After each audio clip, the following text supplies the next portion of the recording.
habis ceritain begini banget serius. Pohon itu tiba-tiba tuh pohon gerak sendirian dengan kenceng. Kenceng banget mas. Ya tuh saya jadi merinding.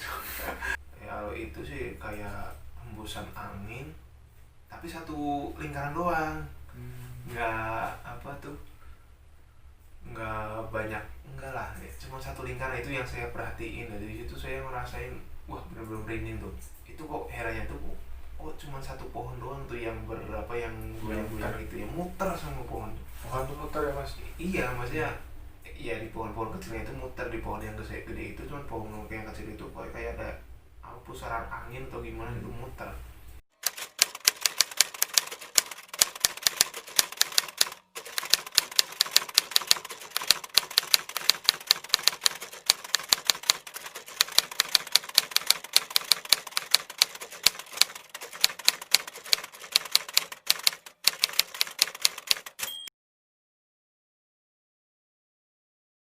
Assalamualaikum warahmatullahi wabarakatuh.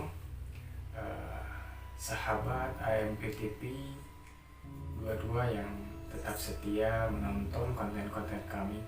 Pada kesempatan kali ini kita akan ngobrol-ngobrol bersama Mas Agus mengenai pengalamannya ketika mendaki Gunung Selamat yang terkenal angkernya.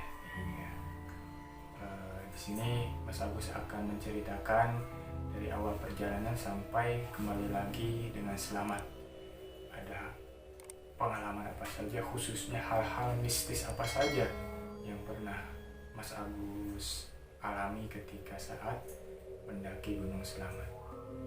Langsung saja kita waktu dan tempat dipersilakan kepada Mas Agus. Silakan Mas. Assalamualaikum warahmatullahi wabarakatuh. Langsung aja ya. Awal saya muncak ke Gunung Selamat itu kalau nggak salah pada bulan Agustus tahun 2017, nggak tahu tanggalnya tanggal berapa. Yang jelas waktu pertama muncak itu yang saya alami itu ya untuk awalan di pos pertama sampai pos kedua itu nggak ada apa-apa. Cuman waktu di pos 2 mau ke pos ketiga itu ceritanya gini. Saya itu rombongan ada, kalau nggak salah ada berapa orang ya, 6 orang. Nah iya 6 orang. Ketika di pos 1 kita biasa lah istirahat terus ngopi-ngopi ya kan, bongkar-bongkar logistik gitulah untuk makan-makan karena lapar kan.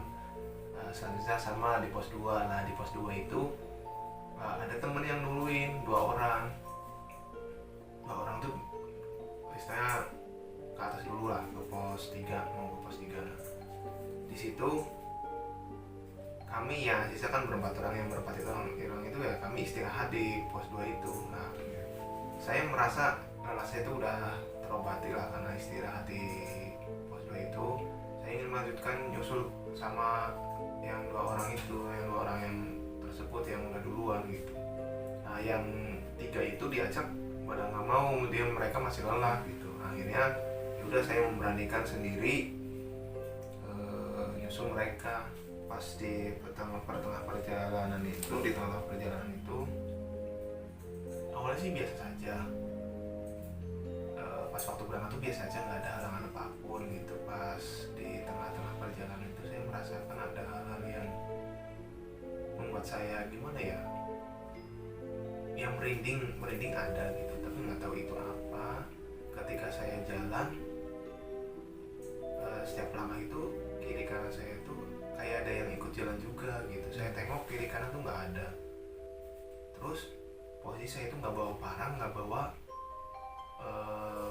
tongkat, cuman bawa keril gede doang gitu. Mau ya di situ saya hampir ngedon karena posisi tiba-tiba tadinya rame banyak pendaki kok jadi saya sendiri gitu. Mau lanjut ke depan masih jauh, paling lagi ke belakang udah terlalu jauh. Jadi ya akhirnya saya serba salah, akhirnya saya paksain aja. Tapi semakin saya paksain itu suaraku semakin kenceng. jadi kayak ada suara langkah kaki juga, kerusuk-kerusuk ya, ini sebelah kiri kanan tuh ada. Terus saya di situ pikiran saya tuh hampir ngedor lah, ngedornya tuh ini jangan-jangan binatang buas. Kalau binatang buas saya nggak ada parang, nggak ada tongkat, ini gimana caranya saya ngadepinnya kayak gini. Kalau mau dikatakan mistis mungkin sih iya, karena nggak ada bentuknya. Sedangkan dipikir secara logika untuk itu binatang buas, saya liatin juga nggak ada binatangnya. Tapi ya saya positifnya itu saya mikirnya itu binatang buas, bukan hal mistis. Intinya itu binatang buas lah. Cuman ya di perjalanan itu saya dari hati itu selalu berzikir dan nggak inilah istilahnya nggak berpikiran yang aneh-aneh. Intinya selalu berzikir aja. Ya akhirnya nggak lama kemudian saya naik ke atas, nggak lama kemudian saya bertemu sama teman saya yang dua itu. Nah di situ saya merasa bangga dan merasa senang lah, karena rasa khawatir saya dan rasa ketakutan saya terobati gitu. Tapi selanjutnya itu pas sudah pos 3 ke pos 4, kalau pos 3 ke pos 4 itu aman lah kalau dikatakan, karena saya barengan sama teman-teman. Nah di pos 4 ke pos 5 nya, di pos akhir itu, di situ tuh saya ngerasain waktu pertama kali mendaki ya di Gunung Sangga. Itu saya ngerasain tuh, padahal itu posisi siang, jadi kayak ada benturan energi kalau nggak salah ya, mungkin semacam itulah, tapi nggak tahu sih. Cuma saya berpikirnya positif aja, nggak pernah berpikir tentang hal yang mistis terlalu dalam, enggak. Di situ saya merasakan tiba-tiba badan saya itu terasa lemas. Jadi ya lemas, saya nggak bertenaga, tapi bilang nggak bertenaga tapi punya tenaga, jalan pun masih kuat. Intinya lemes ya, puyeng gitu, lemes nggak jelas gitu loh rasanya. Jadi merasa kayak gimana gitu. Nah tapi itu mungkin karena adaptasi saya sama lingkungan belum beradaptasi, mungkin ya seperti itu. Akhirnya sampai juga di pos 5. Nah pas di pos 5 itu ya alhamdulillah akhirnya kita selamat, nggak ada halangan apapun. Nah tapi malamnya yang bikin aneh nih, malam di pos 5 itu kan kita udah bikin udah mendirikan tenda. Nah, di situ kan saya itu ada berapa ya, nggak salah tuh yang lain yang bertiga itu tidur di tenda kan, gantian kan biasa. Nah saya tuh di luar bikin api unggun sama teman-teman. Nah akhirnya saya kan tiduran di luar pakai sleeping bag itu. Yang saya rasain itu, ini lu kadang buat dikatakan percaya nggak percaya ya, jadi saya kan di bawah pohon, posisi anginnya tuh kencang. Udah gitu tiba-tiba angin itu berhenti dan suasana tuh hening. Nah, yang dua itu kirain pada melek, ternyata mereka itu pada tidur ya di samping saya. Akhirnya saya rebahan aja gitu sambil ngeliatin ke atas. Tiba-tiba itu pohon tuh kayak apa tuh, kayak ada yang ngebandul lah, ibaratnya ngebandul apa gimana sih itu. Jadi itu pohon tuh kan posisi miring, dia tuh kayak jatuh ke bawah, kayak mau ke muka aku tapi ntar ke atas lagi. Itu 3 kali gitu. Makanya cuma saya liatin aja, cuma saya ya beraniin aja lah, karena saya tuh niatnya baik kan, nggak niat ngeganggu. Ya mungkin mereka juga ada lah, yang alam gaib juga ada, saya percaya enggak juga ada, yang penting kita tuh jangan ngeganggu aja gitu. Ya di situ saya ya kaget juga gitu loh, kok tiba-tiba nih pohon bisa kayak gini gitu. Padahal nggak ada angin sama sekali. Di situ saya ya akhirnya saya berzikir aja dalam hati, yang beraniin aja diri gitu, karena saya tuh pikiran tuh ada temen ini kok, kalau ada apa-apa kan bisa narik temennya kan gitu. Tapi alhamdulillah cuma ya sebatas gitu doang sih. Itu untuk awal mendaki di Gunung Sanggar. Nah next time untuk mendaki keduanya itu saya kalau nggak salah jadi porter tuh. Saya ngawal anak-anak SMK, ingat aja dulu, saya ngawal anak SMK dan harusnya tuh kan yang berangkat tuh 10 orang. Nah, ini malah 9 orang yang berangkat ke atas tuh, karena yang satu nggak boleh sama orang tuanya kan. Pas Itu yang paling berkesan itu sama anak SMP tuh yang paling berkesan, karena pas mendaki itu mau ke puncak tuh sampainya tuh malam. Iya, itu yang lebih mainstream tuh malam loh, serius itu lebih kerasa banget tuh malam. Apalagi saya jadi porter karena yang paling depan gitu. Saya mandu anak SMA total itu 9 orang ya. Untuk awalnya sih di pos 1 tuh nggak ada masalah. Oh, di pos 1 ada ding, bukan nggak ada masalah, emang ada, tapi bukan dari rombongan kita, nggak tahu itu dari rombongan, kalau nggak salah dari orang Jakarta tuh. Di pos 1 tuh ada seseorang yang kesurupan di situ tuh. Wah, pokoknya nggak tahu dari rombongan mana tuh. Yang setahu saya itu mereka tuh dari Jakarta, soalnya bahasa juga kan ya kelihatan gitulah orang Jakarta, kelihatan sompral atau gimana gitu. Di situ tuh ada yang kesurupan tuh 1 orang. Mereka akhirnya nggak jadi ngelanjutin perjalanan. Di pos 2 kita aman, di pos 3 kita juga aman. Nah, ketika kita berada di pos 3 mau ke pos 4 itu waktu itu menunjukkan kalau nggak salah jam 6 maghrib. Itu udah mulai gelap. Emang udah nggak mulai gelap lagi, emang udah mulai gelap kalau di gunung itu udah mulai gelap. Kita tuh sembilan orang lah, kita naik aja terus ke atas. Nah, pas di pos 4 itu ya intinya suasananya beda lah. Di situ tuh saya merasakan, ya ini dari pos 3 mau pos 4 itu saya merasakan ada sesuatu yang sangat pokoknya susah dijelasin ya. Intinya agak saya juga jadi merinding kalau diingat-ingat lagi jadi merinding ya. Intinya itu di situ ada sesuatu yang tidak bisa saya ungkapin. Intinya merinding banget lah, intinya serius ini yang sesuatu itu sosok atau kekuatan kah atau apa itu Mas? Ya kalau sosok sih saya sih belum pernah melihat sosok ya, cuman ya kalau suara sih sering mungkin ya. Kalau itu sih kayak hembusan angin tapi satu lingkaran doang, nggak banyak, enggak lah ya. Cuma satu lingkaran itu yang saya perhatiin. Dari situ saya ngerasain wah bener-bener merinding tuh. Itu kok herannya tuh kok cuma satu pohon doang tuh yang yang goyang-goyang itu, yang muter sama pohon. Bukan tuh muter ya Mas? Iya, maksudnya ya di pohon-pohon kecilnya itu muter, di pohon yang gede itu cuma pohon yang kecil itu kayak ada pusaran angin atau gimana itu muter. Cuman ya saya berpikirnya positif aja, yang penting saya nggak ngeganggu lah, intinya lillahi ta'ala aja gitu, karena saya paling depan kan. Nah, pas di pos yang lebih mainstream lagi itu di dari pos 4 sampai ke pos 5. Nah itu sama tuh di pos 5 lagi mau ke pos 5 lah. Itu di pertengahan perjalanan. Nah biasa kalau jadi porter kan duluin, udah sampai atas terus nyorotin pakai baterai kan ke bawah gitu kan. Pas saya itu kalau nggak salah, ini kalau lewat jalur Puji ya pasti kalian pernah lihat ada pohon yang itu nggak salah di pos antara pos 4 mau pos 5 itu ada pohon yang miring.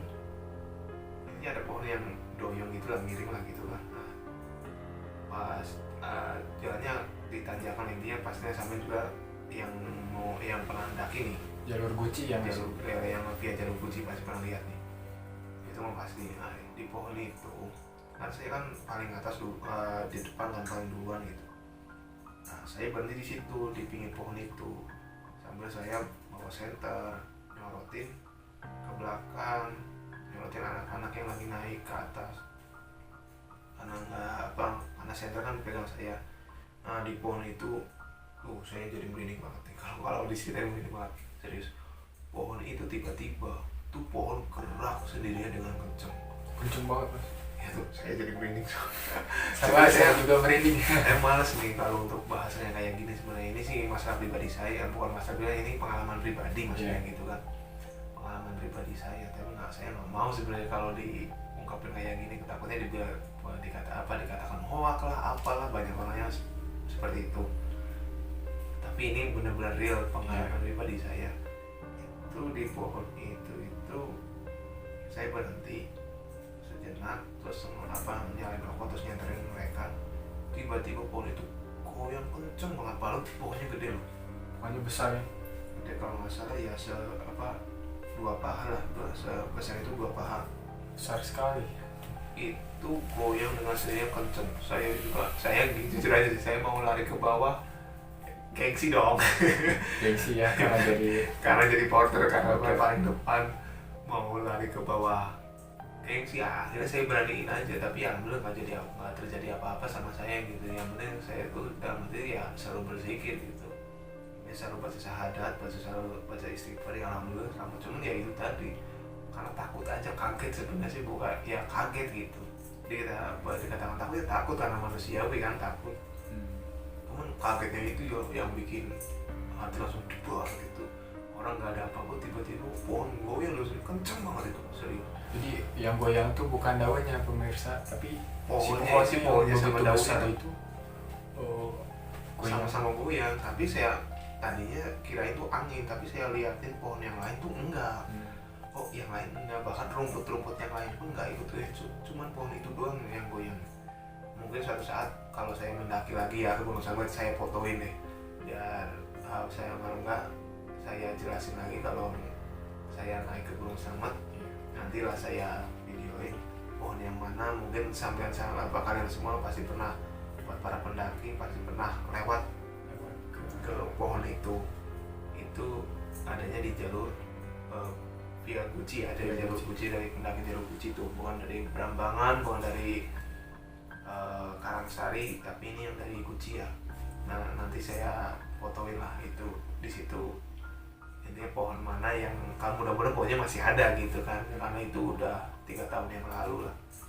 Kalaupun misalnya itu sama binatang buas, nggak mungkin juga ya mas ya. Ya, Binatang buas bisa menggerakkan pohon yang begitu besar gitu kan. nggak mungkin juga ya. Banyak mitos sih dengar-dengar dari orang gitu, apa dari orang warga yang daerah sana gitu, katanya ada hati-hati ular gede, katanya kan begitu. Tapi saya pikir nggak mungkin ular segede gitu, masa pohonnya gerak gitu kan, nggak mungkin juga. Tapi banyak yang bilang katanya ada ular gedenya juga tuh di Gunung Slamet. Jadi setiap duduk di pohon itu takutnya itu yang diduduk itu ular, ada yang bilang kayak gitu. Tapi ya saya nggak pernah, alhamdulillah selama ini mau muncak ke Gunung Slamet ya nggak pernah ada ketemu ular gede gitu, nggak pernah. Cuman kalau monyet sih iya, kalau monyet itu iya, saya itu kan masa di pos 3 itu saya pos 4 itu mau ngambil air itu, karena persediaan air kita habis, kita ngambil air pas turun, pas udah ngambil air kita ke atas lagi, pas mau naik ke atas tuh kan pakai akar kan naiknya itu kan, jalur ke bawahnya itu juga pakai akar itu, Pakai akar. ngambil airnya itu. Itu pas tuh naik itu di depan tuh monyet gede banget aja. nggak jadi naik kayak gitu. Monyet itu seolah-olah kayak gimana, tapi mereka si monyet itu juga kaget, aku juga kaget gitu kan. Sama-sama kaget kan. Monyet itu gede banget, langsung monyet itu langsung lari. Saya yang khawatirnya saya tuh monyet itu merekam saya gitu, karena diterkam monyet dan takutnya rabies atau gimana gitu. Tapi intinya si monyet juga kaget, itu ya kesan lucu juga. Sama-sama kaget. Sama-sama kaget karena saya naik tiba-tiba si monyet itu ngelihat saya, sama-sama kagetnya gitu. Ayo monyet pergi, saya turun, saya malah turun lagi, monyet malah pergi gitu. Ya takut diterkam aja, tapi ya enggak, kalau bilang enggak sih. Kalau untuk yang lain sih enggak, cuman kalau babi juga enggak. Cuman ya itu tadi, kalau untuk mistis sih ya ada, cuman kalau menurutku sih, saya nggak tahu yang lain mistisnya ada, cuman ya nggak terlalu apa sih ya. Tapi nggak tahu juga sih, soalnya setiap orang tuh kan beda-beda. Kalau untuk soal mistis, ada yang kadang orangnya yang indah apa yang bisa melihat yang bisa gitu. Kalau saya mah cuma paling ngerasain doang gitu lah mistis itu. Melihat sih yang ya jangan sampai lah saya nggak mau ngeliat seperti itu, buat apa sih. Kalau misalnya ini mas, ketika kita mendaki Gunung Slamet itu apakah apa saja sih pantangan yang harus kita ini gitu mas? Kalau pantangan sendiri sih saya sih belum pernah dengar sih, kalau dari masyarakat atau dari mana, karena mungkin saya nggak pernah dengerin omongan mereka atau gimana gitu ya. Ini saya nggak pernah denger ya, cuman ya itu tadi setiap mendaki kemanapun jangannya belum selamat gitu kan. Maksudnya kalau kita mendaki di gunung itu setidaknya itu kita harus jaga kata-kata gitulah, intinya sopan lah, jangan pernah sompral. Dan niat kita kalau mendaki gunung itu dalam itu jangan niatan yang punya kesombongan. Nah yang penting nih satu nih ya, buat mendaki nih rata-rata kalian pasti bawa cewek kan, pasti itu mah. Nah yang bawa cewek ini biasanya buat kesempatan nih rata-rata nih.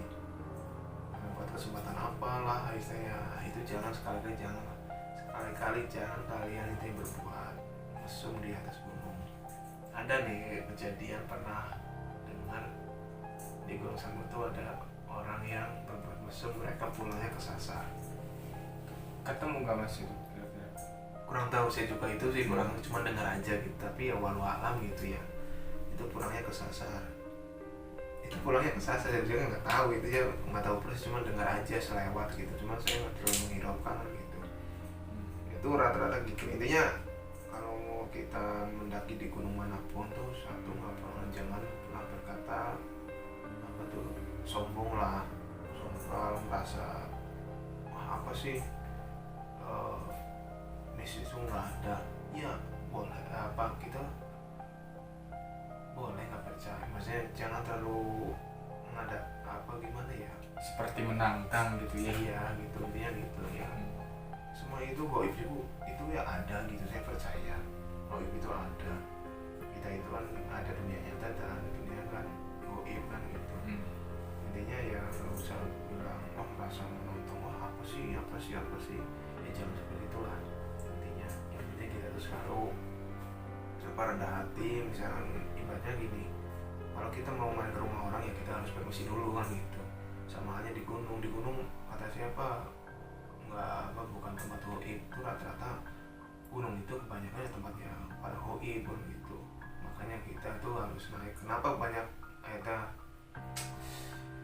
di gunung itu tempat para gaib lah intinya gitu. Kenapa banyak para pendaki hilang? Karena satu tuh karena mereka itu terlalu meyakini diri sendiri, maksudnya dalam arti nggak percaya dunia gaib. Akhirnya mereka ya kebanyakan tersesat. Kadang ada yang hilang. Sebenarnya itu hilang dan tersesat itu bukan karena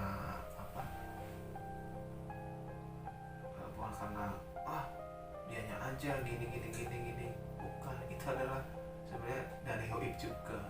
Kalau mau diterusin itu sebenarnya dari gaib juga, karena gunung itu ya tempatnya para gaib, tempatnya para intinya yang nggak kelihatan lah. Itu kebanyakan tuh di gunung, paling banyak tuh di gunung karena posisinya di atas kan gitu.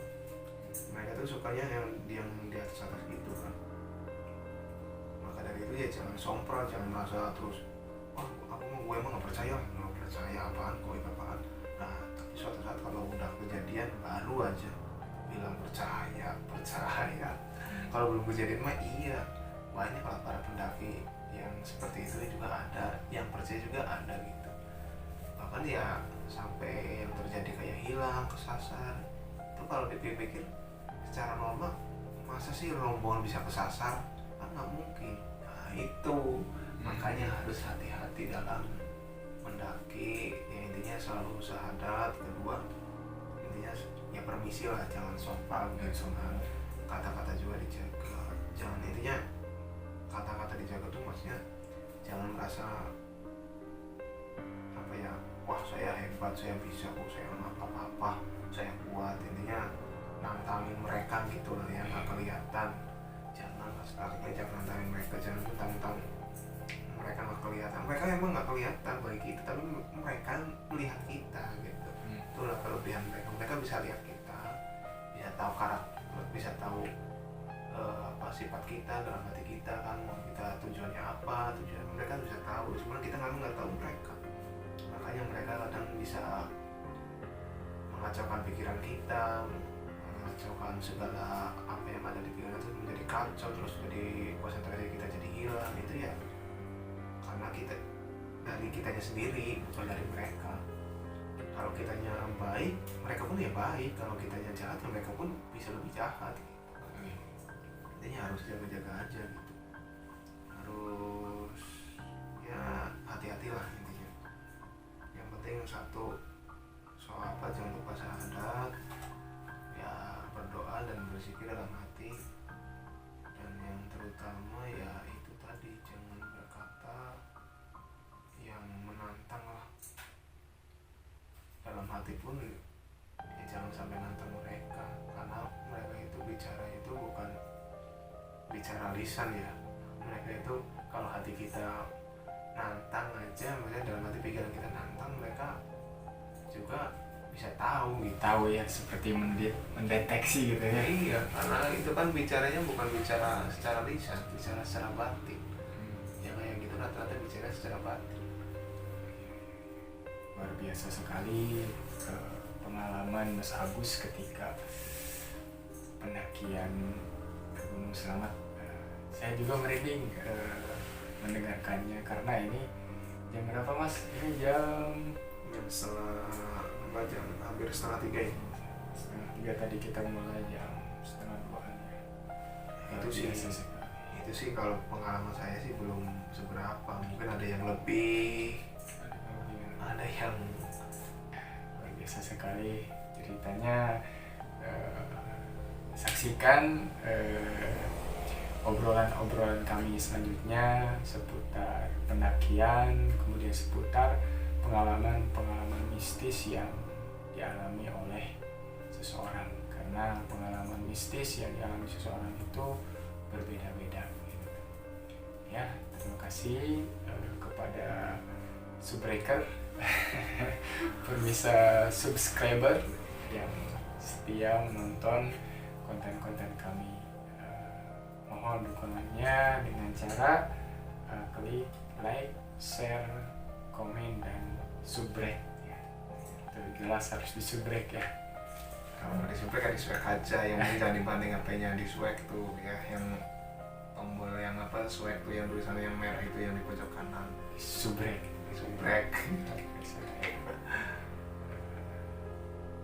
Saksikan konten kami selanjutnya seputar cerita-cerita horor mistis. Kenapa ceritanya malam? Agar lebih terasa gitu ya bercerita, merindingnya luar biasa. Sebenarnya gimana ya, saya pribadi sebenarnya paling enggan kalau ngatain tentang tentang hal-hal mistis gitu, apalagi malam-malam, jujur ya kawan-kawan, sebenarnya paling enggan.